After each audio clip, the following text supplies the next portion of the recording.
Members of Congress, I have the high privilege, the distinct honor of presenting to you the President of the United States.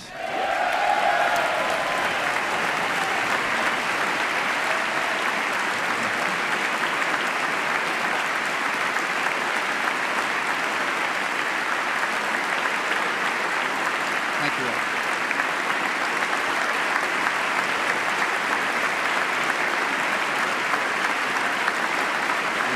Please be seated.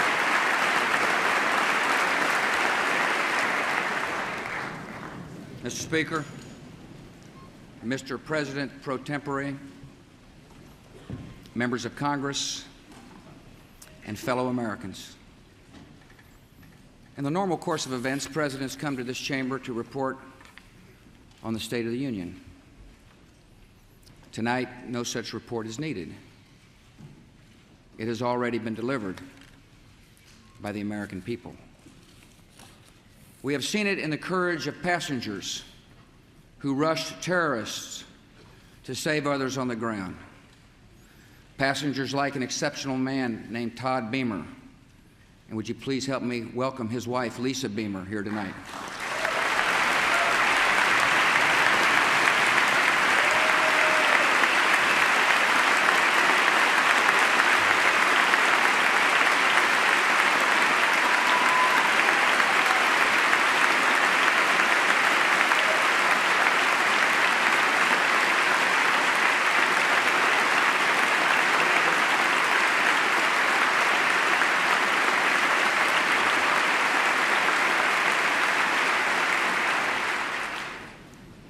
We have seen the state of our union in the endurance of rescuers working past exhaustion.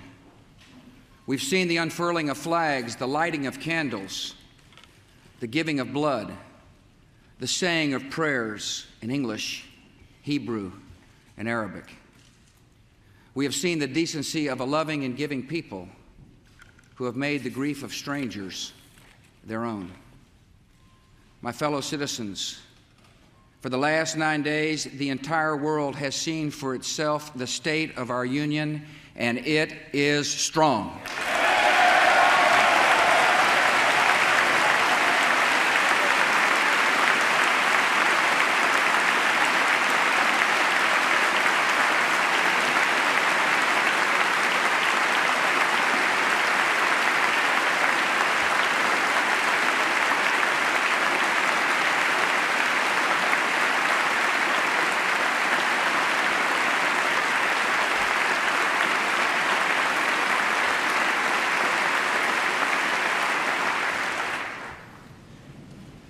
Tonight, we are a country awakened to danger and called to defend freedom.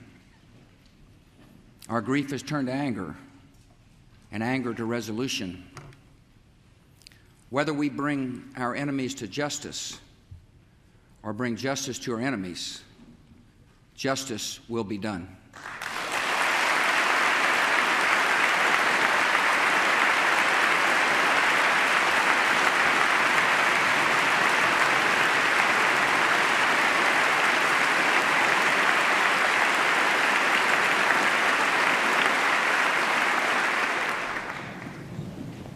I thank the Congress for its leadership at such an important time.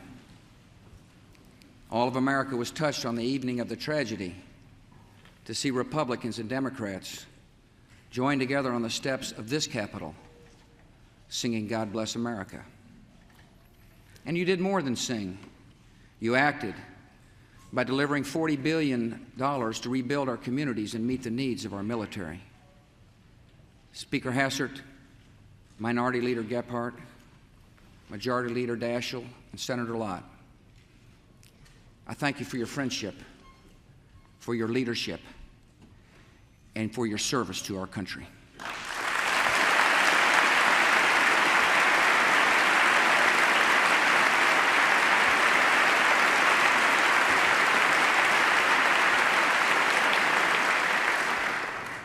And on behalf of the American people, I thank the world for its outpouring of support.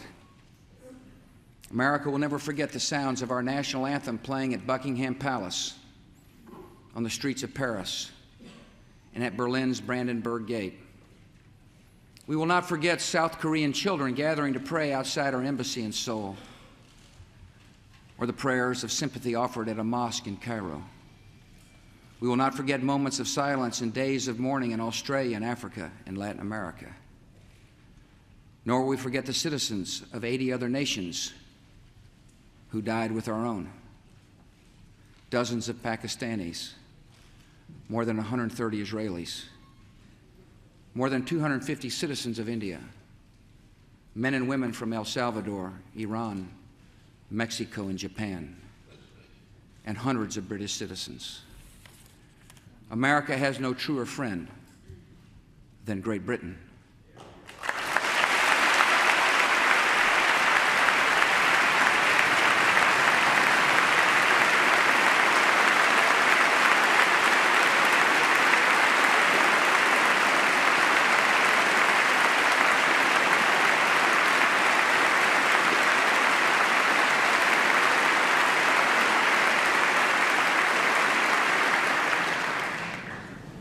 Once again, we are joined together in a great cause.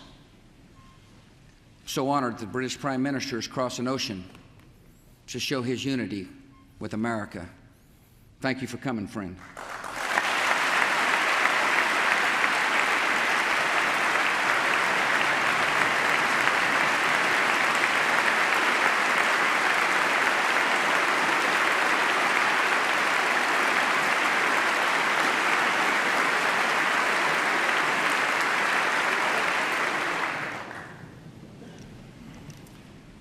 On September the 11th, enemies of freedom committed an act of war against our country. Americans have known wars, but for the past 136 years, they have been wars on foreign soil, except for one Sunday in 1941. Americans have known the casualties of war, but not at the center of a great city on a peaceful morning. Americans have known surprise attacks, but never before on thousands of civilians. All of this was brought upon us in a single day, and night fell on a different world, a world where freedom itself is under attack. Americans have many questions tonight. Americans are asking, who attacked our country? The evidence we have gathered all points to a collection of loosely affiliated terrorist organizations known as Al-Qaeda. They are some of the murderers indicted for bombing American embassies in Tanzania and Kenya and responsible for bombing the USS Cole.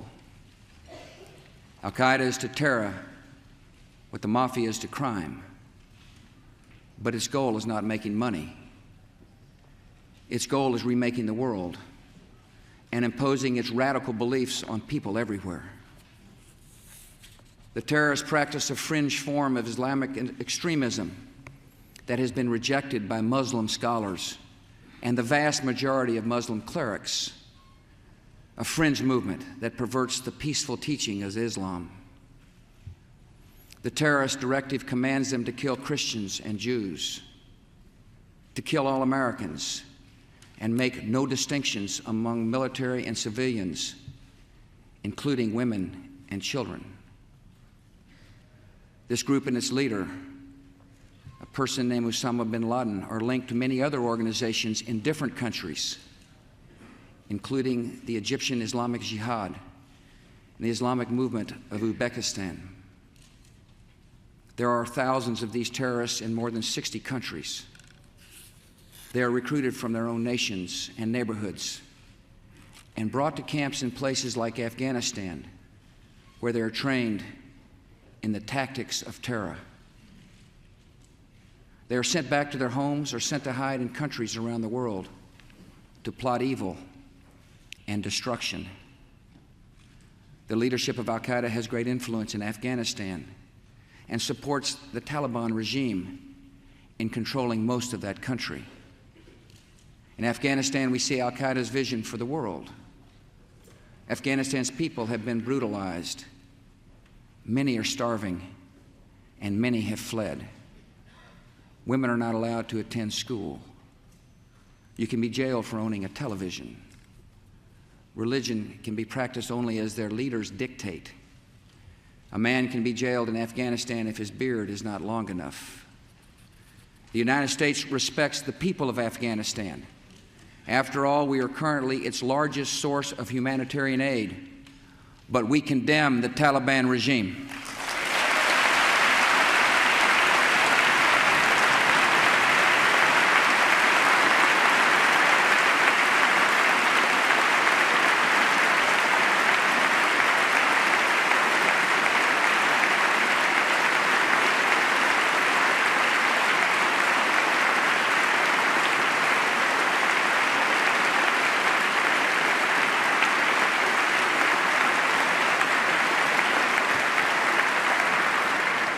It is not only repressing its own people, it is threatening people everywhere by sponsoring and sheltering and supplying terrorists. By aiding and abetting murder, the Taliban regime is committing murder. And tonight, the United States of America makes the following demands on the Taliban. Deliver to United States authorities all the leaders of al-Qaeda who hide in your land.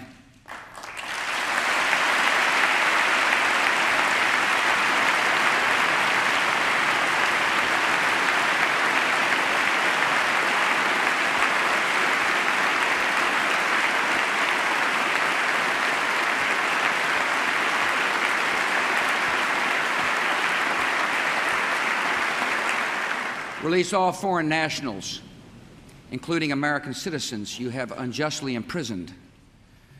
Protect foreign journalists, diplomats, and aid workers in your country.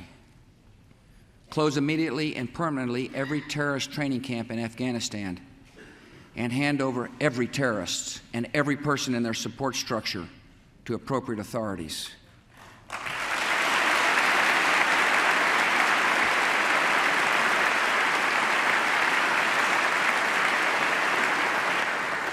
Give the United States full access to terrorist training camps so we can make sure they are no longer operating. These demands are not open to negotiation or discussion.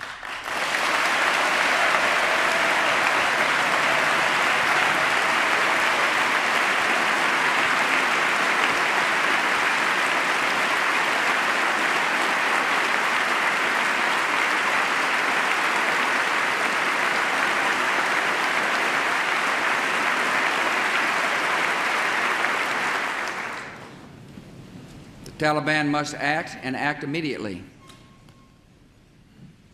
They will hand over the terrorists, or they will share in their fate.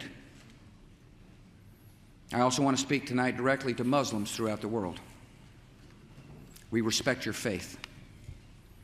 It's practiced freely by many millions of Americans, and by millions more in countries that America counts as friends. Its teachings are good and peaceful. And those who commit evil in the name of Allah blaspheme the name of Allah. The terrorists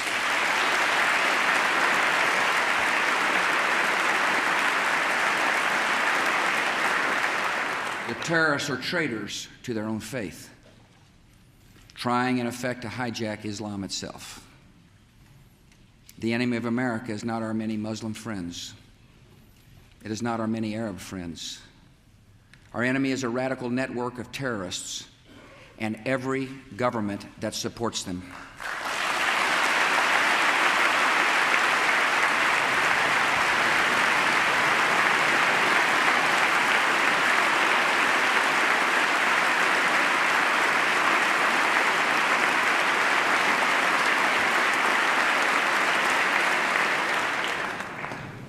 Our war on terror begins with al-Qaeda, but it does not end there.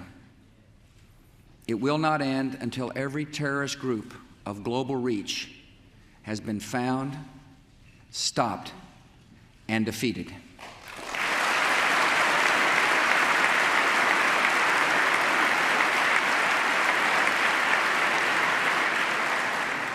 Americans are asking, why do they hate us? They hate what they see right here in this chamber. a democratically elected government. Their leaders are self-appointed. They hate our freedoms, our freedom of religion, our freedom of speech, our freedom to vote and assemble and disagree with each other. They want to overthrow existing governments in many Muslim countries, such as Egypt, Saudi Arabia, and Jordan. They want to drive Israel out of the Middle East. They want to drive Christians and Jews out of vast regions of Asia and Africa. These terrorists kill not merely to end lives, but to disrupt and end a way of life. With every atrocity, they hope that America grows fearful, retreating from the world and forsaking our friends. They stand against us because we stand in their way. We're not deceived by their pretenses to piety. We have seen their kind before. They are the heirs of all the murderous ideologies of the 20th century. By sacrificing human life to serve their radical visions, by abandoning every value except the will to power, they follow in the path of fascism, Nazism, and totalitarianism. And they will follow that path all the way to where it ends, in history's unmarked grave of discarded lies.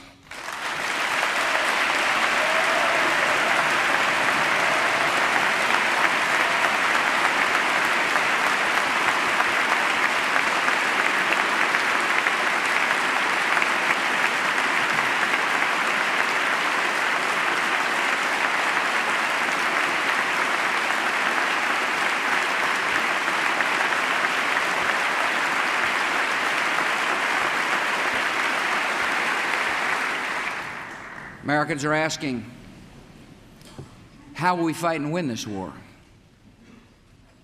We will direct every resource at our command, every means of diplomacy, every tool of intelligence, every instrument of law enforcement, every financial influence, and every necessary weapon of war to the disruption and to the defeat of the global terror network.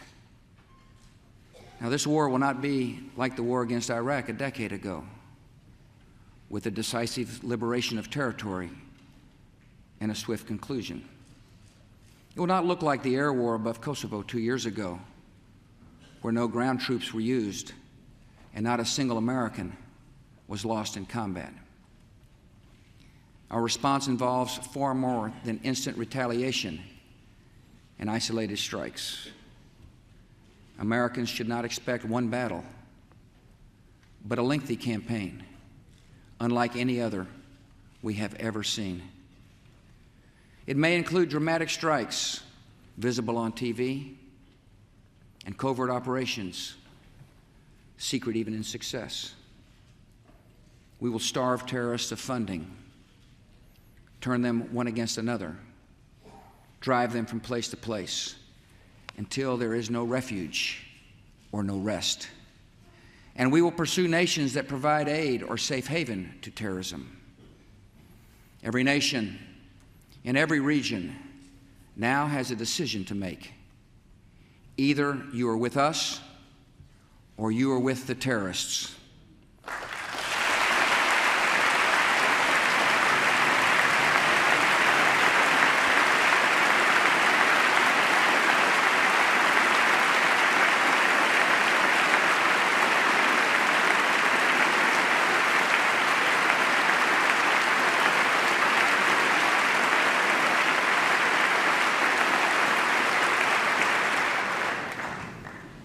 From this day forward, any nation that continues to harbor or support terrorism will be regarded by the United States as a hostile regime.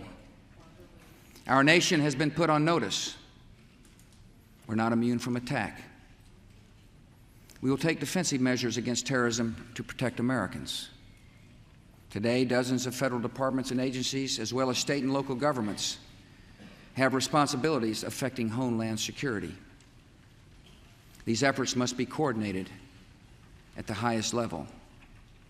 So tonight I announce the creation of a cabinet-level position reporting directly to me the Office of Homeland Security.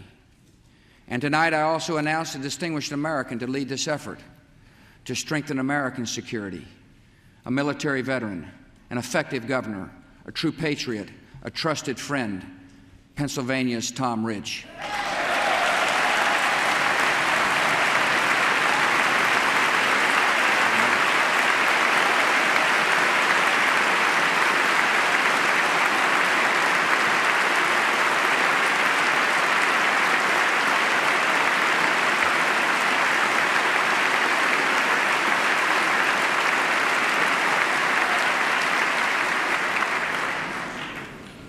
He will lead, oversee, and coordinate a comprehensive national strategy to safeguard our country against terrorism and respond to any attacks that may come. These measures are essential. The only way to defeat terrorism as a threat to our way of life is to stop it, eliminate it, and destroy it where it grows.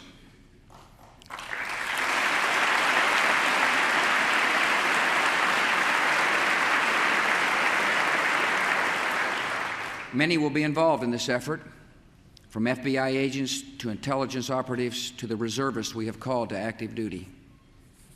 All deserve our thanks, and all have our prayers. And tonight, a few miles from the damaged Pentagon, I have a message for our military. Be ready. I've called the armed forces to alert, and there is a reason. The hour is coming when America will act, and you will make us proud.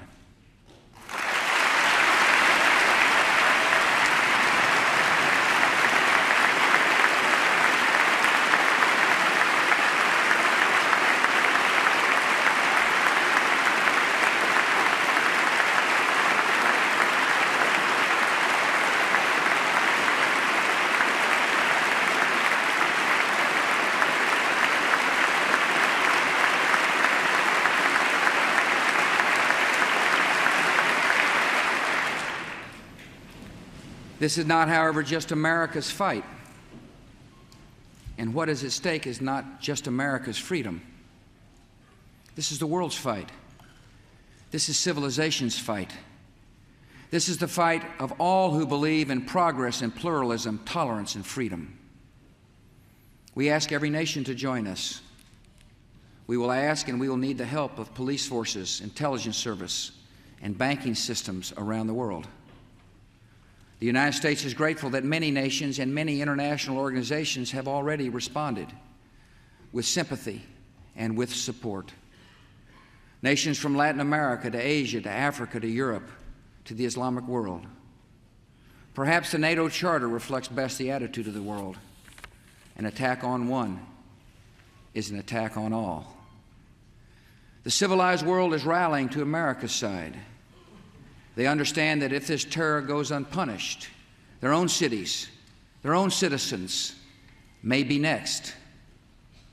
Terror unanswered can not only bring down buildings, it can threaten the stability of legitimate governments. And you know what? We're not going to allow it.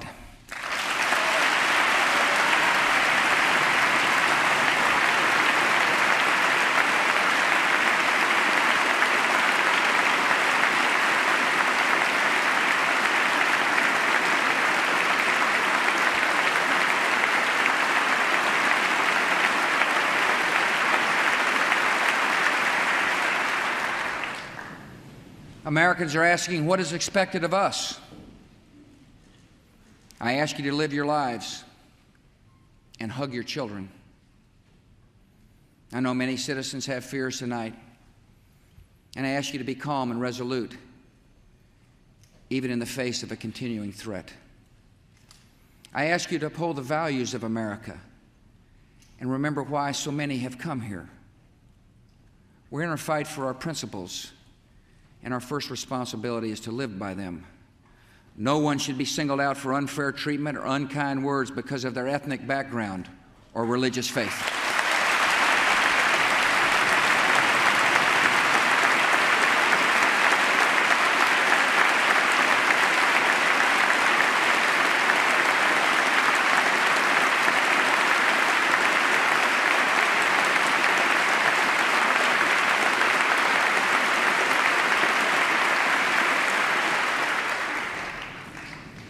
I ask you to continue to support the victims of this tragedy with your contributions.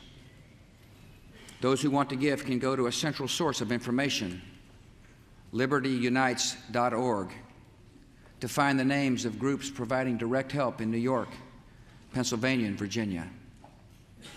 The thousands of FBI agents who are now at work in this investigation may need your cooperation, and I ask you to give it. I ask for your patience with the delays and inconveniences that may accompany tighter security, and for your patience in what will be a long struggle. I ask your continued participation and confidence in the American economy. Terrorists attacked a symbol of American prosperity. They did not touch its source. America is successful because of the hard work and creativity and enterprise of our people. These were the true strengths of our economy before September 11th, and they are our strengths today.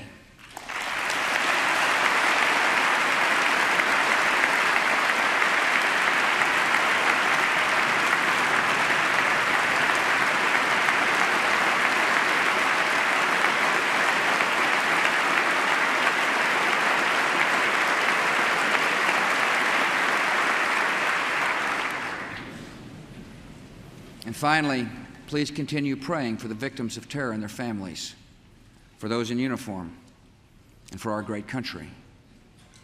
Prayer has comforted us in sorrow and will help strengthen us for the journey ahead. Tonight, I thank my fellow Americans for what you have already done and for what you will do.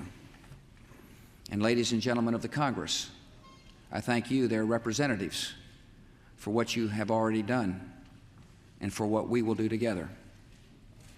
Tonight, we face new and sudden national challenges. We will come together to improve air safety, to dramatically expand the number of air marshals on domestic flights, and take new measures to prevent hijacking. We will come together to promote stability and keep our airlines flying with direct assistance during this emergency.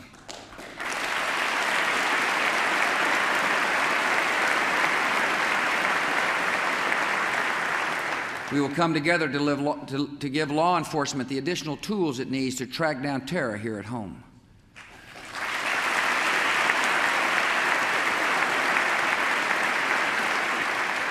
We will come together to strengthen our intelligence capabilities to know the plans of terrorists before they act and to find them before they strike.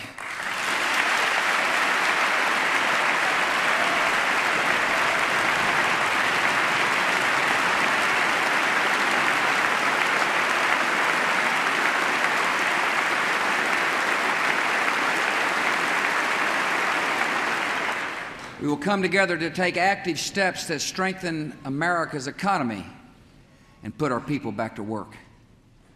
Tonight, we welcome two leaders who embody the extraordinary spirit of all New Yorkers, Governor George Pataki and Mayor Rudolph Giuliani.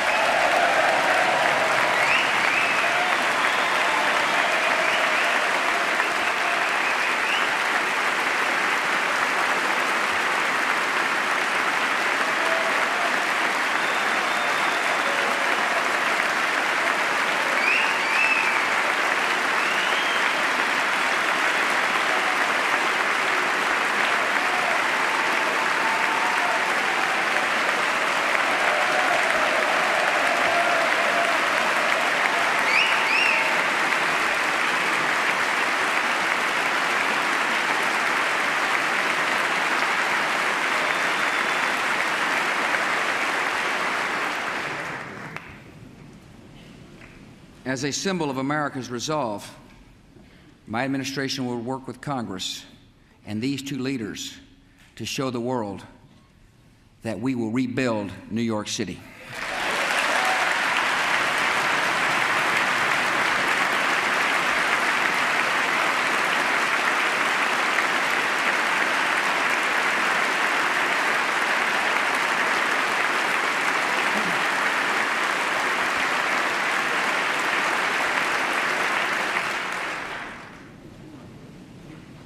After all that has just passed, all the lives taken and all the possibilities and hopes that died with them, it is natural to wonder if America's future is one of fear. Some speak of an age of terror. I know there are struggles ahead and dangers to face. But this country will define our times, not be defined by them. As long as the United States of America is determined and strong, this will not be an age of terror. This will be an age of liberty here and across the world.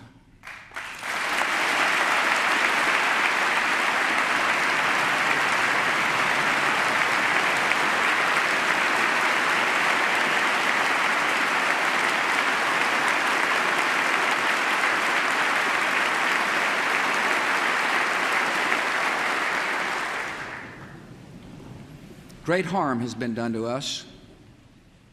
We have suffered great loss.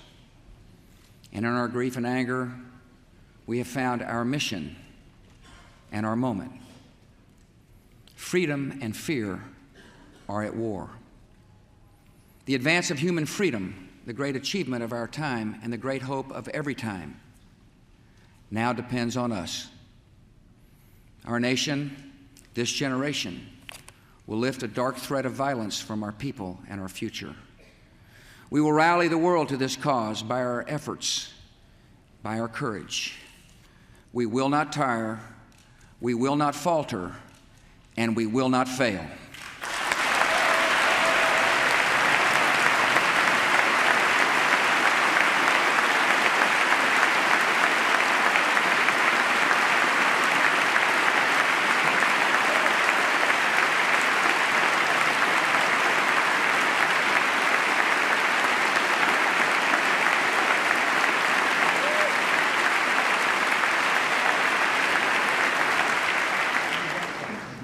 It is my hope that in the months and years ahead, life will return almost to normal.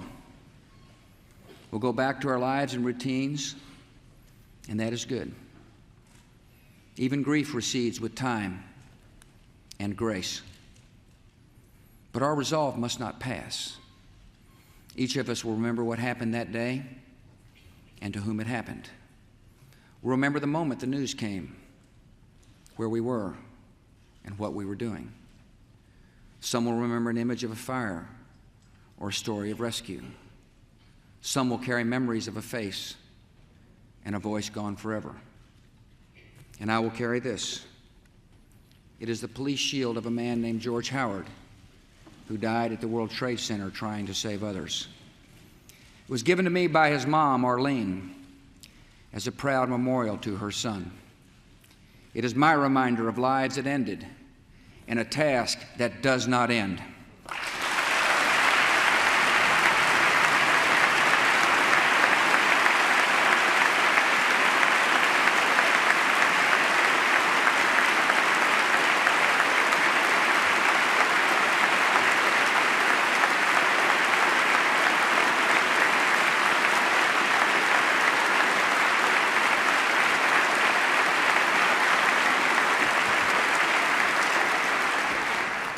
I will not forget the wound to our country and those who inflicted it. I will not yield.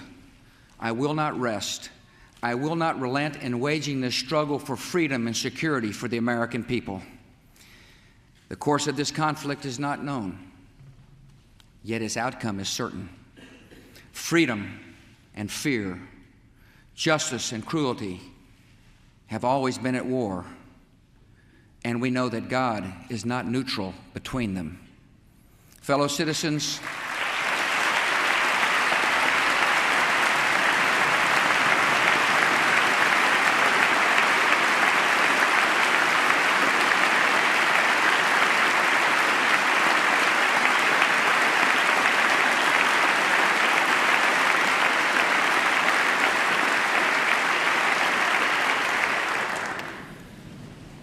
citizens, we'll meet violence with patient justice, assured of the rightness of our cause and confident of the victories to come.